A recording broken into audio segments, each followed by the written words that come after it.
ಭೀಷ್ಮರು ಹೇಳಿದರು, ಪರಂತಪನೇ, ನೀನು ನಿನ್ನ ಸೌಭಾಗ್ಯವತಿ ಪುತ್ರಿಯನ್ನು ನನ್ನ ತಂದೆಗಾಗಿ ಕೊಡುವವನಾಗು. ಅದಕ್ಕಾಗಿ ನಾನು ನಿನ್ನಲ್ಲಿ ಪ್ರಾರ್ಥಿಸುತ್ತಿದ್ದೇನೆ. ನಿನ್ನ ಈ ಕನ್ಯೆಯು ನನ್ನ ತಾಯಿಯಾಗಲಿ. ನಾನು ಇವಳ ಸೇವಕನಾಗಿದ್ದೇನೆ. ದಾಶರಾಜನು ಹೇಳಿದನು, ಮಹಾನುಭಾವನೇ, ನೀನು ರಾಜಕುಮಾರನಾಗಿರುವೆ. ಇವಳನ್ನು ಸ್ವೀಕರಿಸು ಮತ್ತು ಪತ್ನಿಯಾಗಿಸಿಕೊ. ನೀನು ಇರುವಾಗ ಇವಳ ಪುತ್ರನು ರಾಜನಾಗಲಾರನು, ಇದು ನಿಶ್ಚಿತ.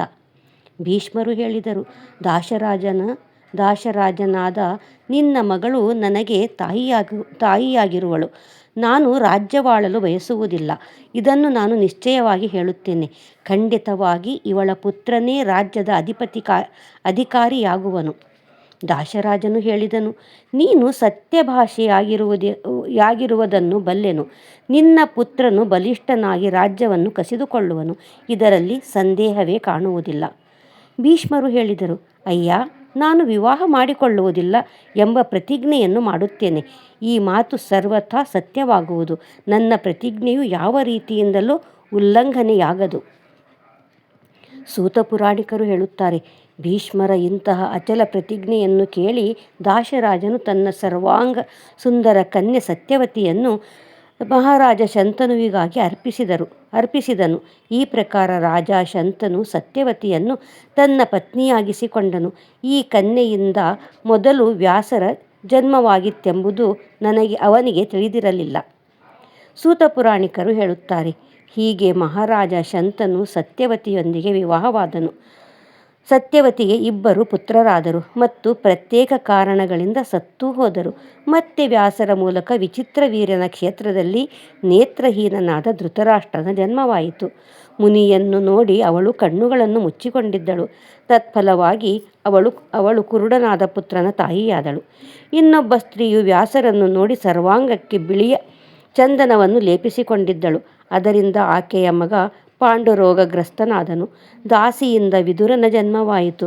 ವಿದುರನು ಸತ್ಯವಾದಿಯೂ ಧರ್ಮದ ಅವತಾರನೂ ಪುಣ್ಯಾತ್ಮನೂ ಆಗಿದ್ದನು. ಮಂತ್ರಿಗಳು ತಮ್ಮನಾದ ಪಾಂಡುವನ್ನು ರಾಜನನ್ನಾಗಿಸಿದರು. ಕುರುಡನಾಗಿದ್ದರಿಂದ ಧೃತರಾಷ್ಟ್ರನಿಗೆ ರಾಜ್ಯದ ಅಧಿಕಾರ ಸಿಗಲಿಲ್ಲ.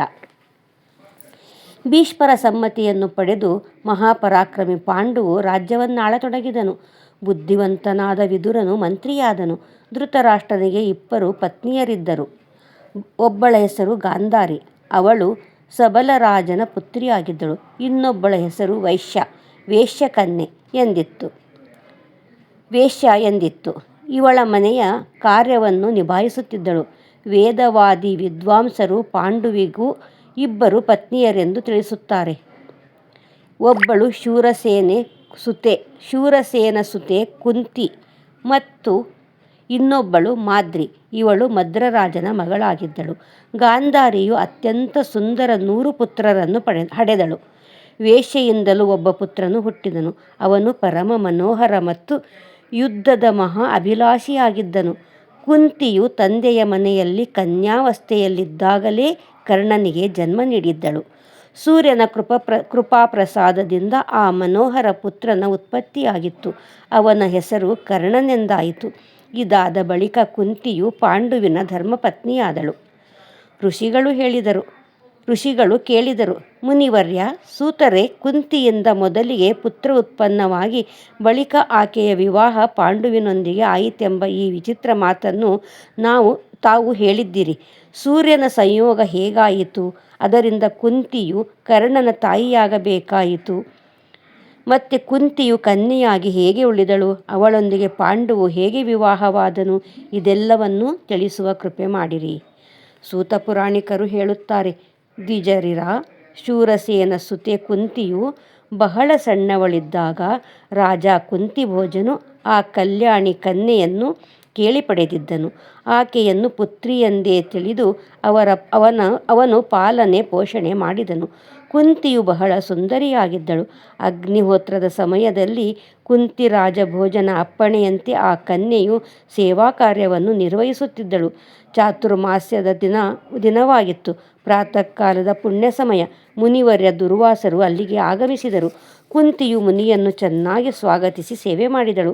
ಆಕೆಯ ಸೇವೆಯಿಂದ ದುರ್ವಾಸರು ಪ್ರಸನ್ನರಾದರು. ಅನಂತರ ಮುನಿಯು ಕುಂತಿಗೆ ಒಂದು ಉತ್ತಮ ಮಂತ್ರವನ್ನು ಕರುಣಿಸಿದರು.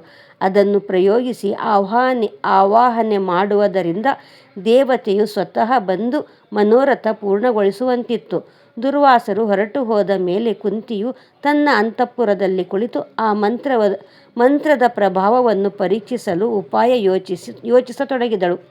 ನಾನು ಯಾವ ದೇವತೆಯನ್ನು ಸ್ಮರಿಸಲಿ ಎಂದು ಮನಸ್ಸಿನಲ್ಲಿ ವಿಚಾರ ಮಾಡಿದಳು. ಆಗ ಸೂರ್ಯನಾರಾಯಣನು ಆಕಾಶದಲ್ಲಿ ವಿರಾಜಿಸುತ್ತಿದ್ದನು. ಅವನ ಕಡೆಗೆ ಕುಂತಿಯ ದೃಷ್ಟಿ ಹರಿಯಿತು. ಮಂತ್ರವನ್ನು ಪ್ರಯೋಗಿಸಿ ಆ ಪ್ರಖರ ಕಿರಣವುಳ್ಳ ಸೂರ್ಯನ ಆವಾಹನೆಯನ್ನು ತೊಡಗಿದಳು. ಆವಾಹಿಸುತ್ತಲೇ ತನ್ನ ಮಂಡಲದಿಂದ ಓರ್ವ ಪರಮ ಮನೋಹರ ಪುರುಷನ ರೂಪವನ್ನು ಧರಿಸಿ ಭುವನ ಭಾಸ್ಕರನು ಅಂತಃಪುರದಲ್ಲಿ ಕುಂತಿಯ ಎದುರಿಗೆ ಪ್ರತ್ಯಕ್ಷನಾದನು. ಅವನನ್ನು ನೋಡಿ ಕುಂತಿಯ ಆಶ್ಚರ್ಯಕ್ಕೆ ಸೀಮೆಯೇ ಇರಲಿಲ್ಲ. ಆಕೆಯ ಸರ್ವಾಂಗವು ನಡುಗತೊಡಗಿತು. ಮತ್ತೆ ಸುಂದರ ನೇತ್ರವುಳ್ಳ ಆ ಕುಂತಿಯು ಕೈಮುಗಿದುಕೊಂಡು ಮುಂದೆ ನಿಂತು ಹೇಳತೊಡಗಿದಳು, ಭಗವಂತನೇ, ನಿನ್ನ ದರ್ಶನದಿಂದ ನನಗೆ ಅಪಾರ ಹರ್ಷವಾಯಿತು. ಈಗ ನೀನು ಇಲ್ಲಿಂದ ದಯಮಾಡಿಸಲು ಕೃಪೆದೋರು. ಭಗವಾನ್ ಸೂರ್ಯನು ಕುಂತಿಯನ್ನು, ಕುಂತಿ, ನೀನು ಮಂತ್ರವನ್ನು ಪ್ರಯೋಗಿಸಿ ನನ್ನನ್ನು ಏಕೆ ಕರೆದಾಗ ನಾನು ನಿನ್ನ ಮುಂದೆ ಬಂದಾಗಲೂ ನನ್ನನ್ನು ಏಕೆ ಸ್ವಾಗತಿಸುತ್ತಿಲ್ಲ? ನಿನ್ನ ಮಂತ್ರದ ಪ್ರಭಾವದಿಂದ ನಾನು ವಿವಶನಾಗಿದ್ದೇನೆ. ಕುಂತಿಯು ಹೇಳಿದಳು, ಧರ್ಮದ ರಹಸ್ಯವನ್ನು ತಿಳಿದ ಭಗವಂತನೇ, ನಿನ್ನಿಂದ ಯಾವ ಮಾತು ಅಡಗಿಲ್ಲ. ನಾನು ಇನ್ನೂ ಕನ್ಯೆಯಾಗಿರುವೆನು. ಸೂರತನೇ, ನಿನ್ನ ಚರಣಗಳಿಗೆ ನಾನು ಶಿರಬಾಗಿ ನಮಸ್ಕರಿಸುವೆನು. ಭಗವಾನ್ ಸೂರ್ಯನು ಹೇಳಿದನು, ಕುಂತಿ, ನೀನು ನನ್ನನ್ನು ಸ್ವಾಗತಿಸದಿದ್ದರೆ ಯಾರಿಂದ ನೀನು ಈ ಮಂತ್ರ ಪಡೆದಿರುವೆಯೋ ಅವರಿಗೆ ಈ ಶಾಪ ಕೊಡುವೆನು. ಜೊತೆಗೆ ನೀನೂ ಕೂಡ ಕಠಿಣವಾದ ಶಾಪದಿಂದ ಬದುಕುಳಿಯಲಾರೆ. ಸುಮುಖಿ, ನಿನ್ನ ಕನ್ಯಾಧರ್ಮವು ಹಿಂದಿನಂತೆಯೇ ಉಳಿಯುವುದು. ಇದು ನಿಶ್ಚಯವಾಗಿ ತಿಳಿ.